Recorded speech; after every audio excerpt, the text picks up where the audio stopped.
오늘 읽으신 본문 에레미야 5장 12절로 19절 말씀을 통해서 성령께서 우리에게 주시는 말씀 믿음으로 받고 또 적용하며 기도하기를 주님의 이름으로 축복합니다. 계속해서 이 유다 백성들에 대한 하나님의 심판에 대해서 말씀하고 있는데요, 유다 백성들은요 하나님을 인정하지 않습니다. 여호와께서 계시지 않는다. 또 하나님이 자신들에게 칼과 기근을 보내지 않을 것이다, 이렇게 말을 하고 있습니다. 이에 하나님께서는 먼 곳에서 한 나라를 오게 해서 그들을 심판하실 것이라, 이렇게 말씀하고 있습니다. 그러나 그때에도 하나님은 그들을 완전히 진멸하지는 않겠다, 이렇게 말씀을 하십니다. 먼저 12절에서 14절 말씀에 보면 유다 백성의 현재의 어떤 신앙 상태라고 볼 수가 있겠죠. 여호와를 인정하지 아니하는 그들의 모습을 보게 되는데요, 12절 말씀 같이 한번 읽겠습니다.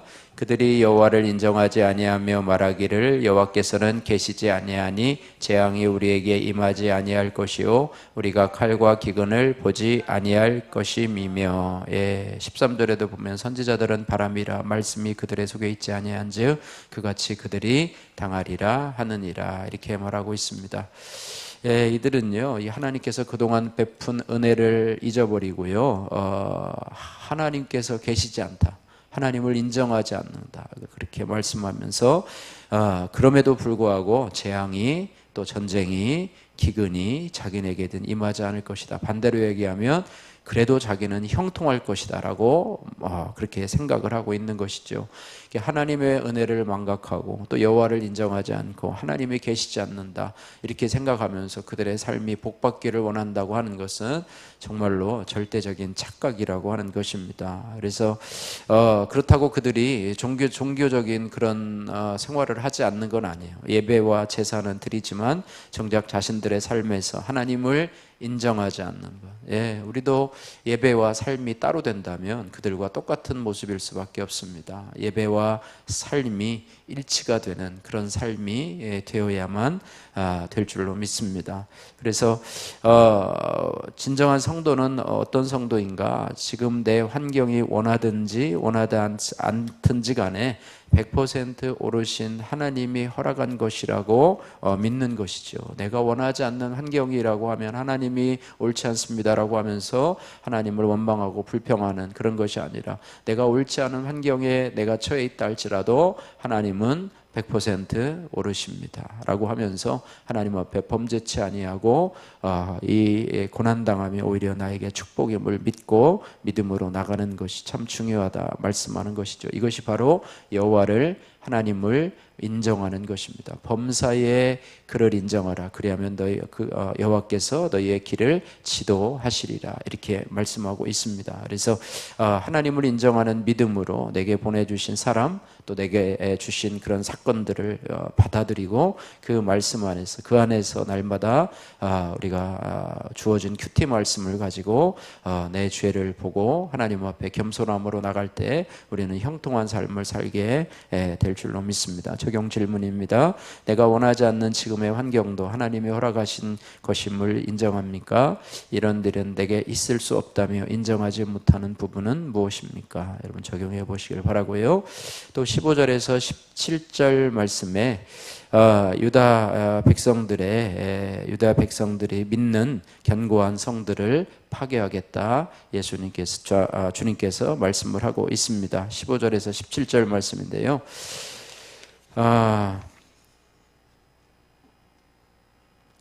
17절 말씀 같이 한번 읽겠습니다. 그들이 내 자녀들이 먹을 추수 곡물과 양식을 먹으며 내 양떼와 소를 먹으며 내 포도나무와 무화과 나무 열매를 먹으며 내가 믿는 견고한 성들을 칼로 파멸하리라.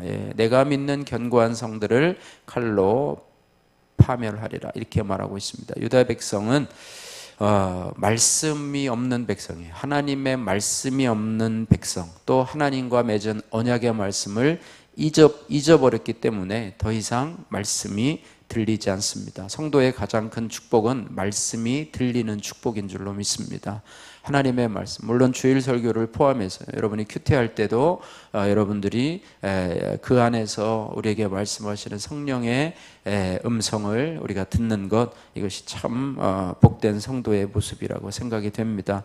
하나님은 그런 그들의 교만을 꺾고자 먼 곳에 있는 한 나라를 일으켜 심판하시는데, 우리의 삶에 때로는 다가오는 고난들, 또 나를 힘들게 하는 사람들이 아마 그들이겠죠. 이 민족들은요, 유다 백성들이 알아들을 수 없는 말을 쓰는 나라, 곧 바벨론이라고 볼 수가 있습니다. 그래서 바벨론으로 인해서 유다 백성이 그렇게 의지하던 견고한 성들이 파괴되고 만다고 하는 것입니다. 하나님의 언약을 잊어버리고 내 뜻대로 살다가는 내가 그렇게 하나님만큼 의지하던 것들을 하나님께서 치실 수 있다라고 하는 사실을 우리가 기억해야 합니다. 이처럼 하나님은 우리가 자기 멋대로 살며 세상을 의지하는 성들을 모두 무너뜨리시는 하나님이십니다. 참 심술궂다고 생각이 되는데요, 그렇게 해야지만이 우리가 택함받은 우리 하나님의 백성들이 하나님께로 돌아와서 이제 자신을 의지하지 않고 하나님의 말씀을 의지하며 살아갈 수 있다라고 하는 것입니다. 이제 견고한 성은 내가 의지하는 성이 아니라 견고한 요새는 오직 하나님뿐이시다 고백하는 성도로 돌아오기 위해서 하나님이 이런 고난을 허락하시는 줄로 믿습니다. 적용 질문입니다. 세상에서 내가 믿고 의지하는 견고한 성은 무엇입니까? 그것을 파멸하고자 하나님이 먼 곳에서 오게 하신 나의 바벨론은 누구이고 어떤 사건입니까? 여러분 적용해 보시길 바라고요. 18절에서 19절 말씀을 보시면 하나님은 다시 반복해서 말씀하고 계십니다. 진멸하지는 않겠다, 이렇게 말씀을 하고 있습니다. 오늘 본문 말씀에 18절 말씀 같이 한번 읽겠습니다. 18절, 여호와의 말씀이니라 그때에도 내가 너희를 진멸하지는 아니하리라. 아멘.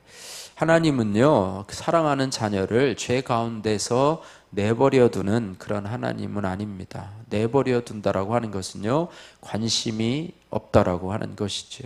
그래서 우리들 교회에서도 보면은요, 이 교육자들이 뭐 한 50명 이렇게 되는데요, 목사님이 이렇게 보고 또 교인들이 이렇게 하는 그런 어떤 평판들을 이렇게 들으면서 잘못됐다고 생각하는 부분들은 목사님께서 메일로 교육자들에게 메일로 보내셔서 경고를 하시더라고요. 내가 하는 말들이, 또 내가 하는 행동이, 내가 하는 것들이 옳지 않다, 수정하라라고 하면서 한 3번 정도 경고를 하시고, 경고를 듣지 않으면 치리를 하시더라고요. 감봉을 하시든지 아니면은 목자에서 내려온다든지 아니면 여러 가지 이렇게 징벌을 하시더라고요. 그래서 그냥 내버려 두지 않고, 그래서 이번에도 우리 세미나를 통해서 이 목회자들, 치리받은 목회자들이 나와서 토크쇼를 했어요. 얼마나 재미있든지.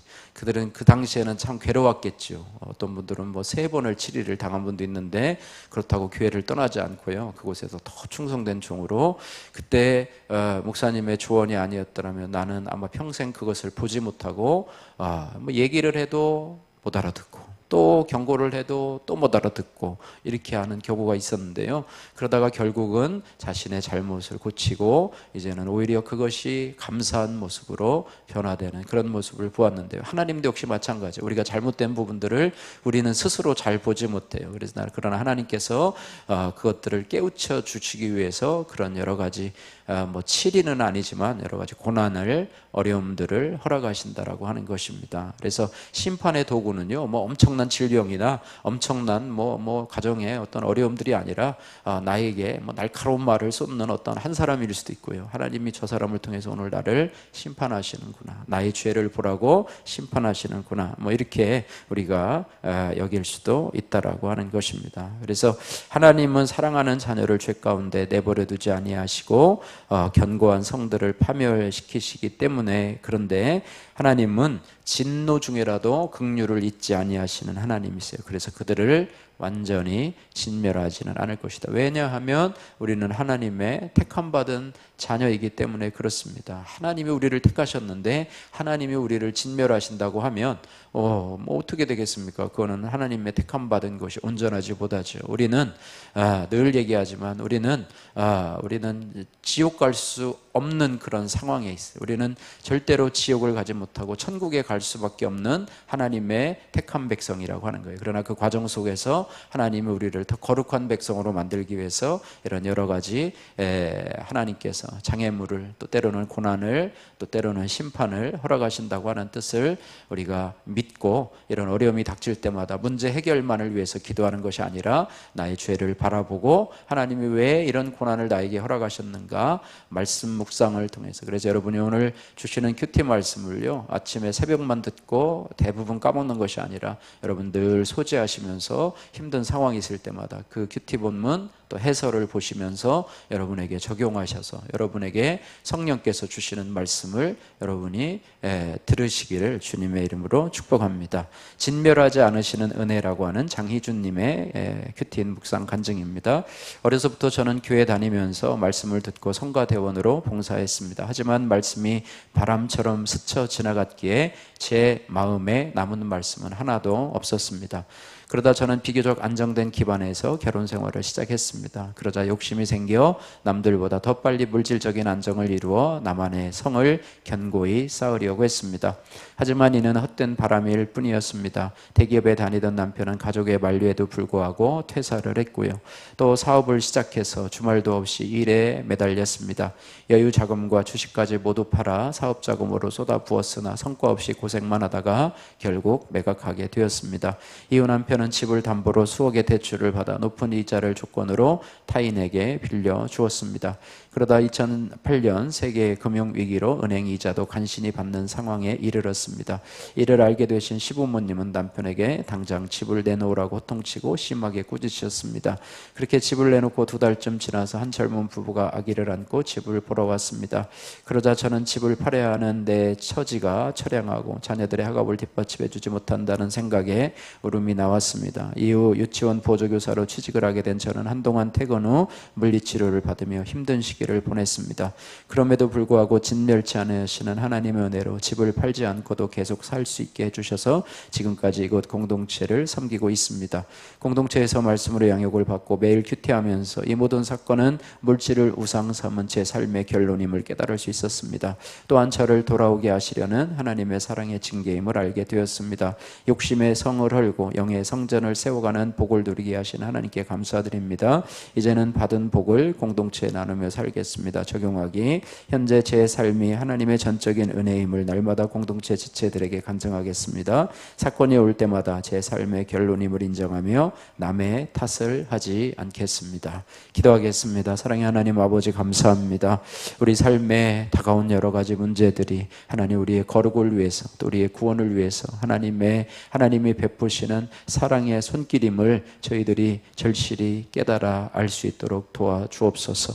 여러 가지 다가오는 사건들 속에서 하나님은 100% 옳으십니다. 하나님께서 이러한 환경을 허락하신 것을 믿고 하나님을 인정하는 우리의 삶이 될 수 있도록 은혜 베풀어 주옵소서.